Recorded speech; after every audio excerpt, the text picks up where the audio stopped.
Bismillahirrahmanirrahim. Alhamdulillahirabbil alamin. Wa bihi nasta'inu ala umuri dunya waddin. Wassalatu wassalamu ala asyrofil anbiya'i wal mursalin wa ala alihi wa sahbihi ajma'in. Subhanaka la ilma lana illa ma 'allamtana innaka antal alimul hakim. Wa tub 'alaina innaka antat tawwabur rahim. Qala rabbi shrah li sadri wa yassir li amri wa hlul 'uqdatam min lisani yafqahu qawli. Amma ba'du. Bapak-bapak, ibu-ibu jamaah mushola RW 16 rahimahumullah. Syukur alhamdulillah, marilah sama-sama kita panjatkan kehadirat Allah Subhanahu wa taala atas segala limpahan rahmat taufik hidayahnya. Malam hari ini kita masih bisa melaksanakan sholat maghrib berjamaah. Mudah-mudahan sholat maghrib yang baru saja kita tunaikan diterima oleh Allah Subhanahu wa taala, yang bisa menjadi lantaran turunnya rahmat dan ridhonya untuk kita dan keluarga kita.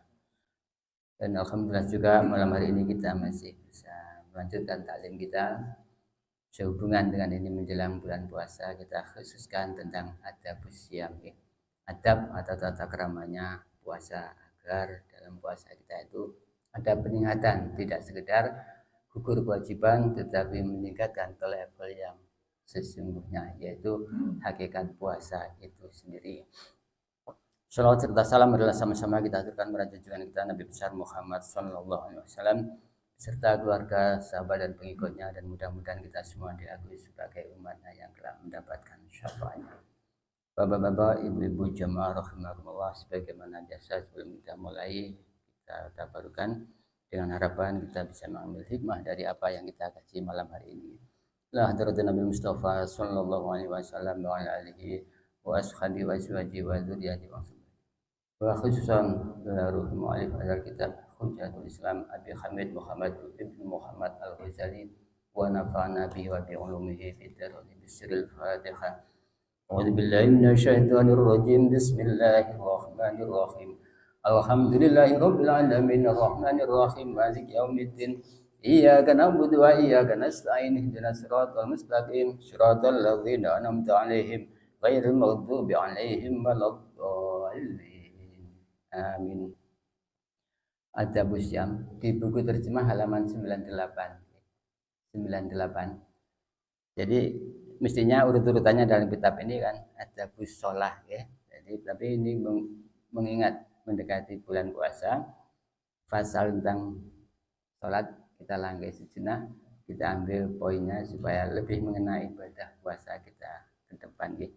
Insyaallah seminggu lagi nggak sampai ya. Dan mengenai bab adabus syam itu tidak kita baca dari awal, karena yang pertama itu mulai mukaddimahnya itu berkenaan dengan puasa-puasa sunnah. Jadi langsung halaman berikutnya tentang wala tazunnu idza sumta. Jangan mengira di atas hadis, teks hadis ya, halaman 99-nya. Ya. Jadi jangan menyangka atau jangan mengira puasa itu sekedar dan seterusnya ya. Jadi paragraf kelima, paragraf pertama sampai keempat itu mukaddimah agar kita itu puasa tidak hanya puasa wajib, kalau kita ingin betul-betul mencapai derajat tatakun ya.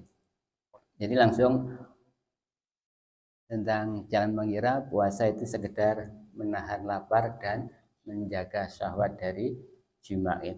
Bismillahirrahmanirrahim. Wala tazunnu, dan jangan menyangka idza sumta, apabila berpuasa engkau, anna sauma, sesungguhnya puasa, huwa adapun puasa, tarku ta'ami wa syarbi. Jadi puasa itu bukan sekedar meninggalkan makan dan minum. Kebanyakan kita selama ini mungkin berpikiran seperti itu ya.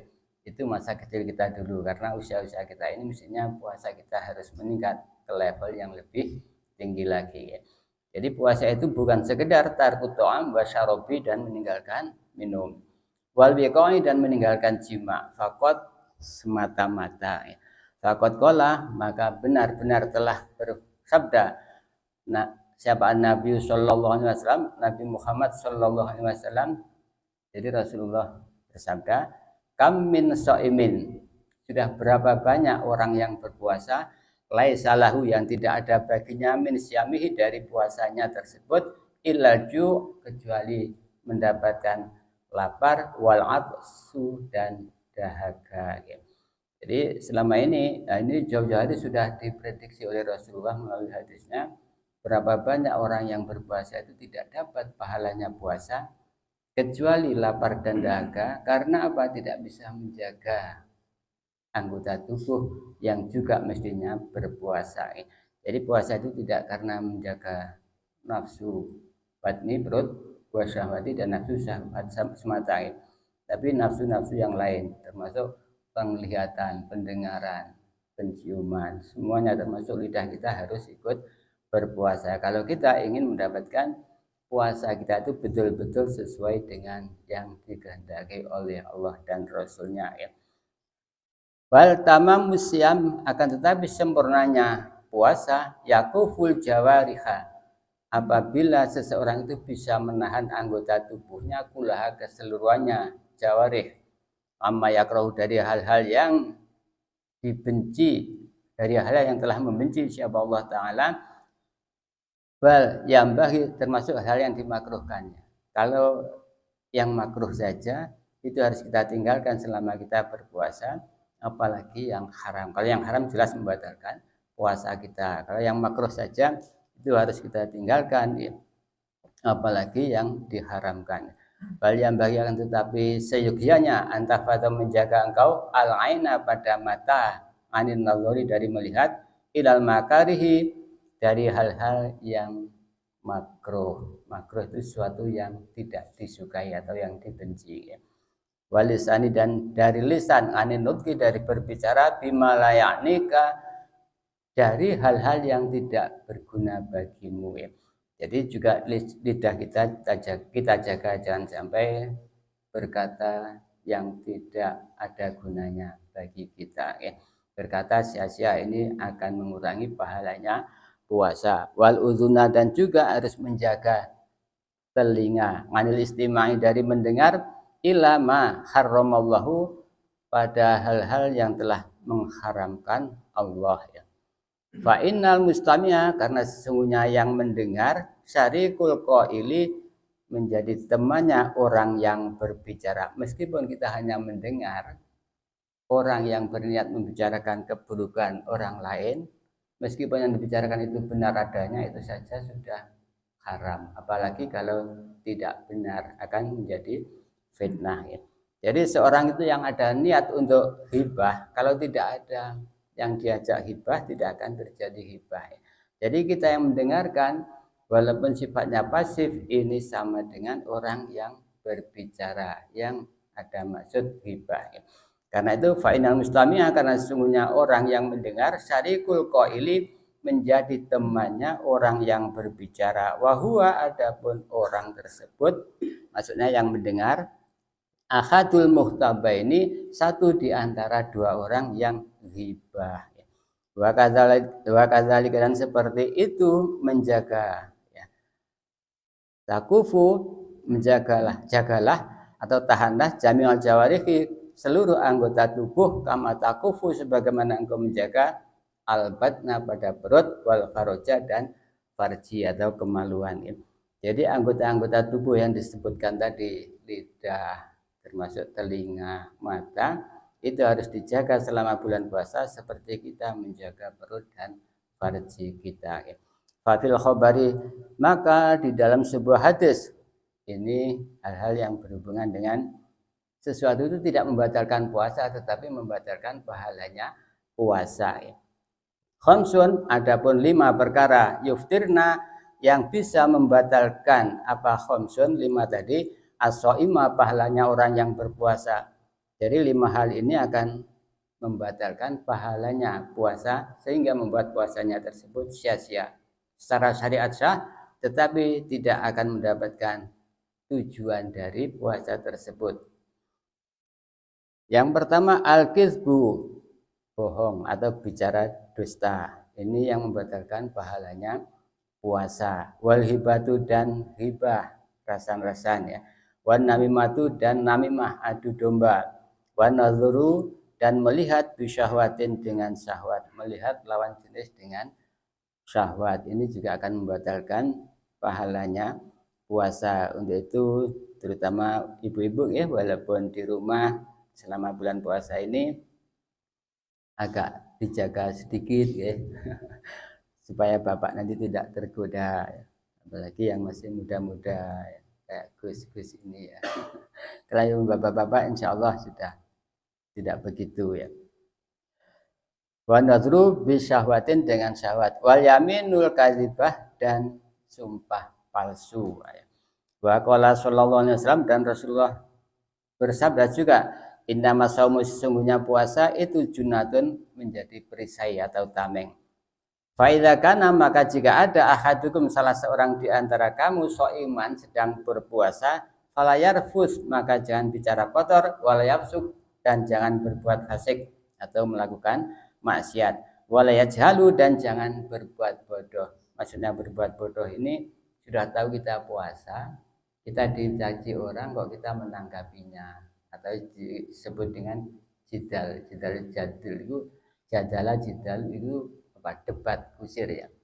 Kita diajak debat kok kita layani, ini termasuk orang yang bodoh, padahal kita dalam keadaan berpuasa. Padahal hadis ini sudah menjelaskan apabila engkau sedang berpuasa, fa iza kana ahadukum shaiman, apabila salah seorang di antara kamu sedang puasa, fala yarfus maka jangan bicara kotor, wala yafsuk dan jangan berbuat fasik atau berbuat maksiat, wala yajhalu dan jangan berbuat bodoh.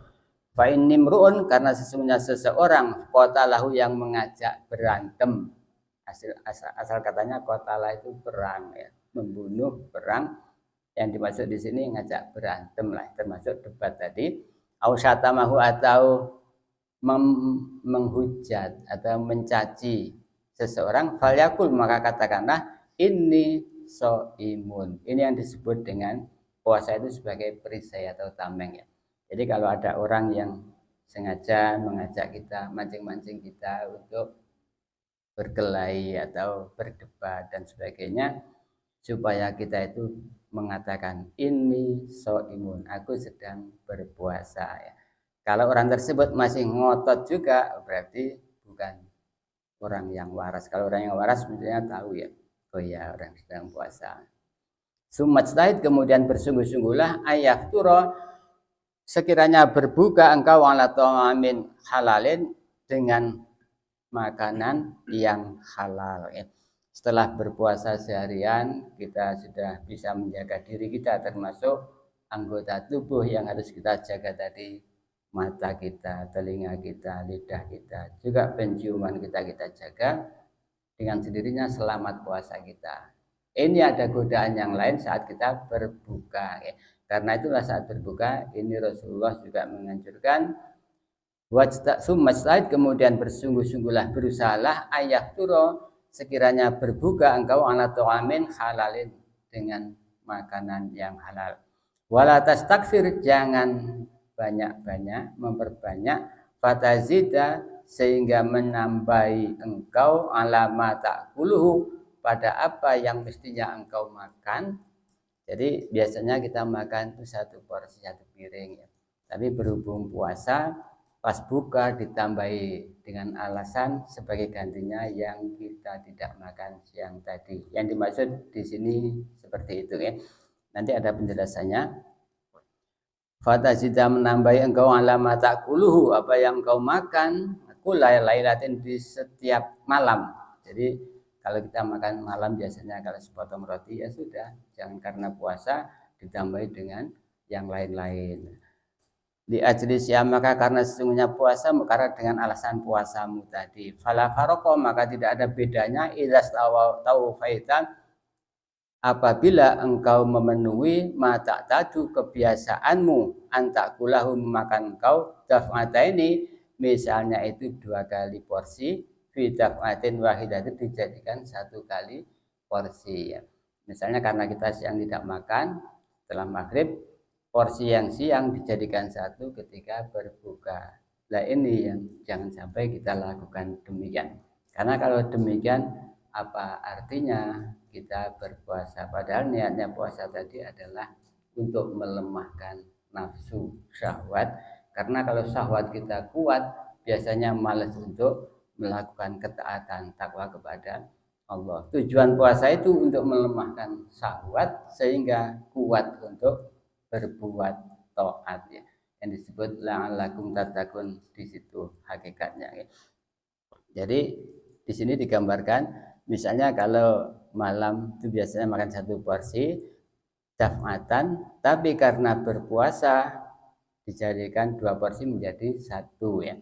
Daf'atan ini fi daf'atin dalam 1 porsi lah, wahidatin yang 1. Wa innamal maksud, karena sesungguhnya yang dimaksud dan yang dimaksud di sini kasru syahwatika, tujuannya itu untuk melemahkan, memecah syahwatmu, wa tad'ifu, dan melemahkan kuwatika, kekuatanmu, litakwa, untuk berbuat taat biha, dengan berpuasa. Jadi hakikatnya berpuasa tadi untuk melemahkan syahwat kita supaya kita itu kuat di dalam ketakwaan ya.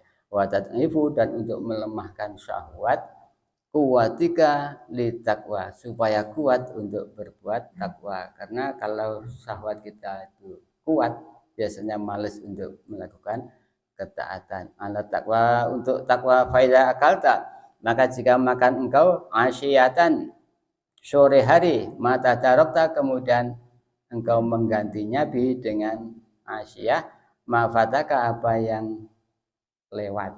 Maksudnya syahwatan di waktu awal siang. Jadi itu tadi sama yang sudah digambarkan. Jadi karena siang tidak makan, jadi makan malamnya pas berbuka puasa itu didobel. Yang 1 porsi sebagai gantinya makan siang yang lewat. Fataka syahwatan di waktu siang. Fala faidata, maka tidak ada faedahnya fi saumika, di dalam puasamu. Jadi terutama ya kita kan, insya Allah kalau kita yang sudah dewasa, sudah sepuh, tidak seperti itu ya. Mungkin kita masih kanak-kanak dulu, biasanya apa, balas dendam katanya ya. Siang nggak makan, setelah berbuka apapun disantap ya. Demikian juga waktu sahur, supaya dengan alasan apa, tidak kekurangan air, tidak dehidrasi, waktu sahur makannya yang banyak, juga supaya tidak kekurangan kekuatan, makannya yang ditambah apa, porsinya ditambah waktu sahur. Ini sama saja, artinya menggabungkan 2 kali makan, 2 porsi menjadi 1 dengan alasan puasa tadi. Hal yang demikian ini termasuk yang dimurkai oleh Allah ya. Oh ini ada di bawahnya nanti ya. Fala faidata, maka tidak ada faidah fi saumika, di dalam puasamu. Wa qad sakulat, maka menjadi berat alaika, atasmu, maidatuka, perutmu atau lambungmu ya. Wa ma min wingain, dan tidak ada dari tempat atau wadah, abghadu ilallahi, yang lebih dibenci oleh Allah, mimbatni, daripada perut, mulia, yang penuh, min halalin, dari makanan yang halal. Jadi tidak ada tempat dalam tubuh kita itu yang lebih dibenci oleh Allah melebihi perut yang penuh dengan makanan halal. Jadi kalau kita makan yang halal saja sampai kekenyangan, di situ dibenci oleh Allah. Apalagi kalau perut kita penuh dengan makanan yang haram ya. Nauzubillah min dzalik ya. Mudah-mudahan ini akan menjadi pengingat kita ya. Walaupun yang kita makan itu halal, jangan sampai berlebihan. Makanya Rasulullah itu memberi contoh, jangan makan sebelum lapar dan berhentilah sebelum kenyang. Itu resep paling mujarab. Kalau kita bisa mengikuti Rasulullah tersebut, insya Allah kita itu tidak akan kena penyakit. Ini terbukti Rasulullah selama hidupnya tidak pernah sakit, kecuali sakit-sakit menjelang ajal beliau gitu. Karena memang anggota tubuh kita, terutama pencernaan kita, itu punya kapasitas yang terbatas. Dan dokter pun mengakui sumber segala penyakit itu ada di dalam lambung kita, di perut kita. Jadi ini yang dimaksud, tidak ada wadah atau tempat yang lebih dimurkai oleh Allah kecuali perut yang penuh dengan makanan yang halal. Fakaifa, maka bagaimana idza mulia, apabila dipenuhi perut tadi, min haramin, dari hal-hal atau makanan yang haram. Dipenuhi dengan makanan yang halal saja itu mendatangkan murkanya Allah, apalagi kalau penuh dengan yang haram ya. Fa idza arafta, maka jika mengerti engkau makna saumi, makna atau arti puasa yang sesungguhnya, fastaksir, maka perbanyaklah minhu dari puasa, mastata'ta, apa yang kau mampu, fa innahu asasul ibadati, karena sesungguhnya puasa tersebut menjadi dasar ketaatan kepada Allah, wa miftahul qurbati, dan pintu menuju pendekatan kepada Allah. Makanya di dalam firman Allah itu, ya ayyuhalladzina amanu kutiba alaikumusiyam, ditutup dengan la'allakum tattaqun. Jadi kunci menuju ketakwaan, pendekatan diri kepada Allah itu adalah melalui puasa ya. Salah satunya dengan jalan berpuasa ya. Jadi sudah tahu artinya puasa, sebenarnya perbanyaklah taat dan sekuat-kuatnya, sebab puasa menjadi pokok ibadah dan kunci pendekatan diri kepada Allah Subhanahu wa taala. Dan dalam hal ini, di dalam qasidah burdah itu Syekh Busyair itu ada nazamnya ya, inna ta'ama yuqawi syahwatin nahimi. Sesungguhnya makan itu membuat kuat syahwat, menjadi kuat syahwat an-nahimi. Kalau apalagi makanan itu makanan yang lezat-lezat akan membuat syahwat kita itu menjadi kuat. Inna ta'ama yuqawi syahwatan nahimi. Karena itulah Islam itu menganjurkan berpuasa, karena puasa itu kunci dari pintu pendekatan diri kepada Allah. Qala Rasulullah sallallahu alaihi wasallam, Rasulullah bersabda, kullu hasanatin, setiap kebaikan, bi asri amsalihha, dilipat gandakan 10 kalinya, illa sab'i mi'ati dhifin, sampai 700 lipat, illa sauma, kecuali puasa, fa innahu, karena sesungguhnya puasa, li, bagiku, kata Allah. Berarti ini hadis qudsi ya. Oh ya, di sini tadi qala Allahu taala, berfirman Allah Subhanahu wa taala, kullu hasanatin, setiap atau semua kebaikan, di asri amsalihha, hadis qudsi ya, karena Allah yang berfirman, hanya redaksinya dari lisan Rasulullah. Ila sab'i mi'ati dhifin, sampai 700 lipat, illa sauma, kecuali puasa, fa innahu, sesungguhnya puasa, li, untukku, wa ana ajziyun bihi, dan aku yang akan membalasnya. Kalau pahala ibadah-ibadah yang lain itu dijelaskan pahalanya lipat 10, lipat 70, sampai lipat 700, tapi untuk puasa ini hanya Allah yang tahu berapa dilipat gandakan, itu hak prerogatif Allah, dan Allah yang tahu.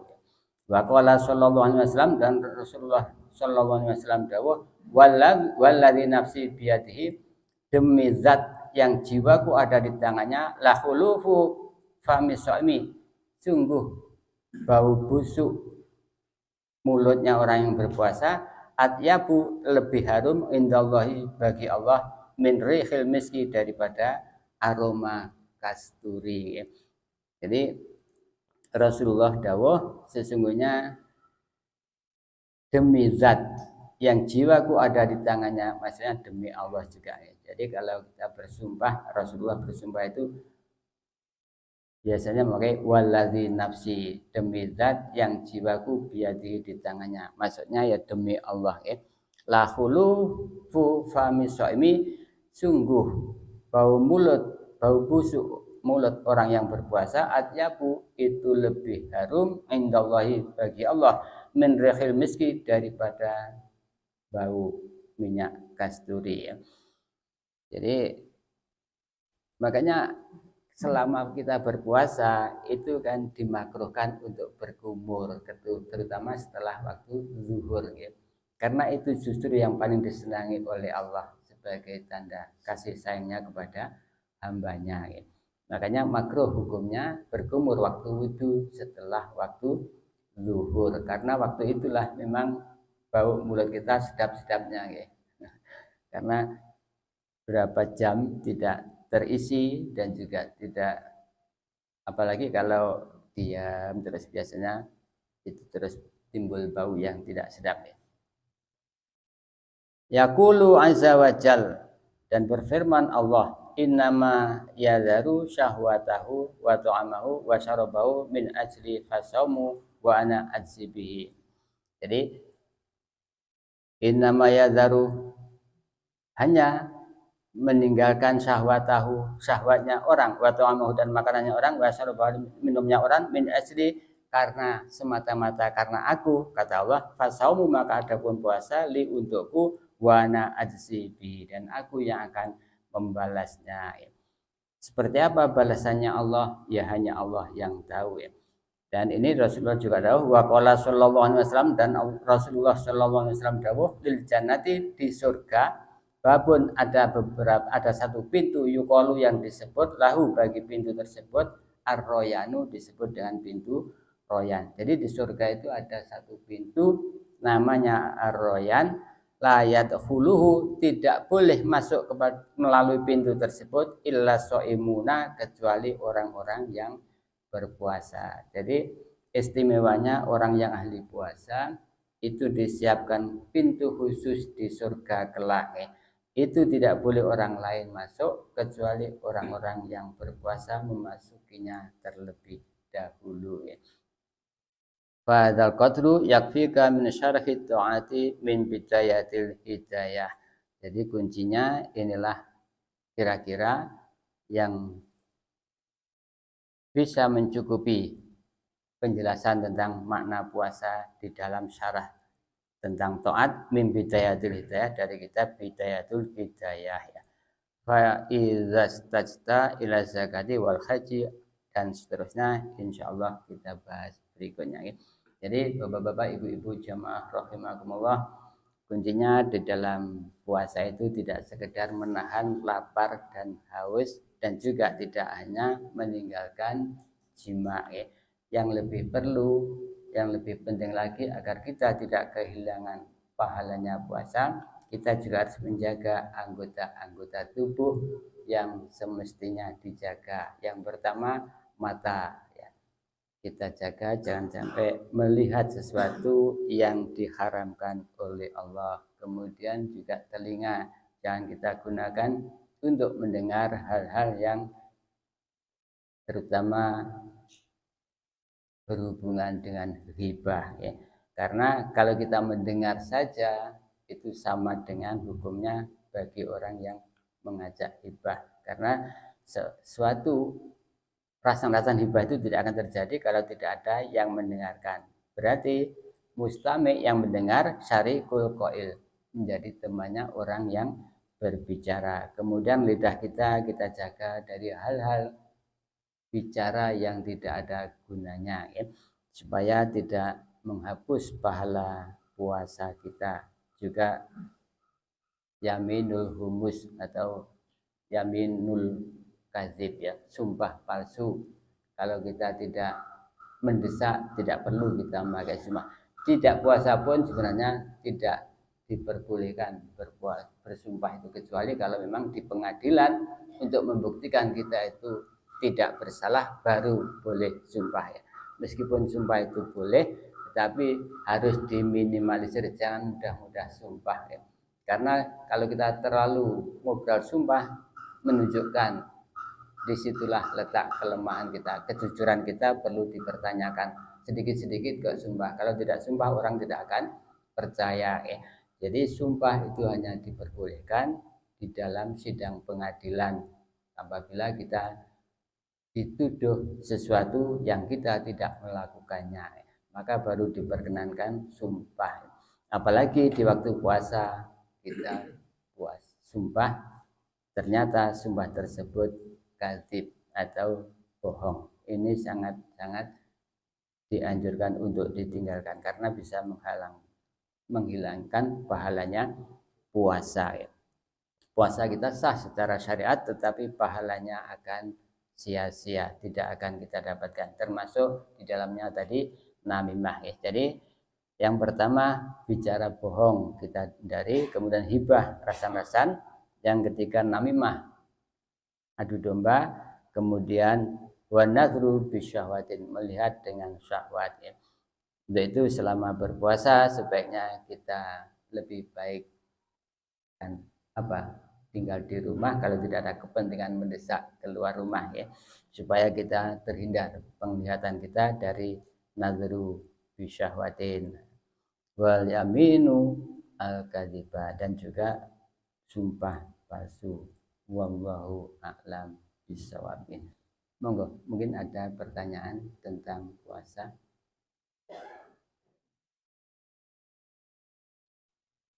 Kalau tidak ada, ya mungkin besok kita lanjutkan ya.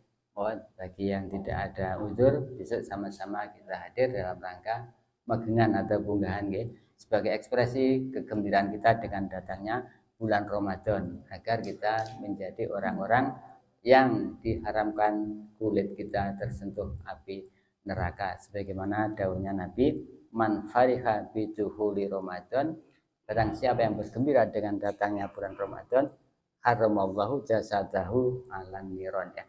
Allah mengharamkan jasanya dari sentuhan api neraka ya. Jadi sekali lagi monggo besok kita sama-sama hadir dalam rangka menyambut datangnya bulan Ramadan sebagai bentuk ekspresi kegembiraan kita, agar kita termasuk orang-orang yang diharamkan jasad kita dari sentuhan api neraka ya. Wallahu a'lam bishawab. Maka kita tutup dengan kafaratul majlis. Bismillahirrahmanirrahim. Subhanakallahumma wa bihamdika asyhadu an la ilaha illa anta astaghfiruka wa atubu ilaik. Allahumma inni istaudi'uka ma 'allamtanihi fardudu ilayya inda hajati ilaihi wa la tansanihi ya rabbal alamin. Assalamualaikum warahmatullahi wabarakatuh.